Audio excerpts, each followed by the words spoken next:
want to win the game. Brett Rypien, here we go. And I bet you Brett Rypien would have actually played way better than Russell Wilson. I bet you anything they win that game with Brett Rypien if he goes back in the game and not Russell Wilson. And I'm sorry to say that. And I didn't think that was going to be the case, but look how well Geno Smith is freaking doing. So it's not like other people can't play quarterback. We have zero evidence to suggest that. Brett Rypien started one game. He beat the Jets and threw 3 picks, including a pick 6. But Peyton Manning played against the Chiefs with a bad foot. And Gary Kubiak, who you think is the greatest head coach in Broncos history, it was a mistake. Hey, Peyton, sit down. Yeah, James. Well, you got to put it in context or contacts, as Brandon McManus would say. And the context of that is that Peyton Manning was 6 yards away from breaking the overall passing record. And if it wasn't for one of the more bizarre drives of all time in NFL history, a 6.5-minute, 50-yard drive the week before against the Colts, in which nothing happened. The result was a kneel down. Now, think about that for a second. They didn't score a touchdown, a field goal, or turn it over. They drove for 50 yards and chewed up 6.5 minutes.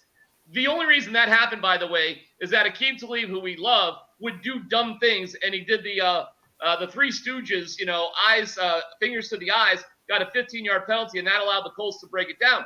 Had Peyton Manning got back in that game, the Colts would have let him throw a 6-yard completion to break the record right then and there. The only reason he played in that Chiefs game was to break the record. He did, and it was kind of like non-pulsing to say the least. And then he went on to have the worst half he's ever had. 0 quarterback rating, booed off the field, down 20-0. It was horrific. And Gary Kubiak has said he made a mistake, and he should not have played Peyton Manning in the game. Kubiak's actually admitted it.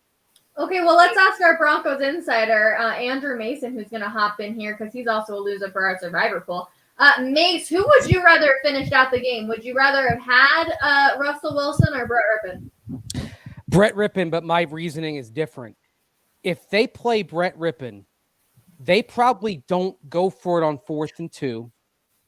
And they probably, even if they get that, look at James's reaction there. It's hysterical.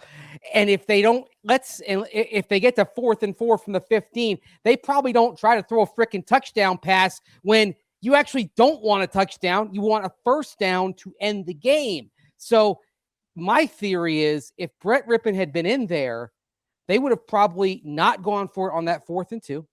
They would have kicked the field goal, been up 12-6. Defense would have gotten the stop. Broncos would have run it out 1-12-6. Everyone goes home happy.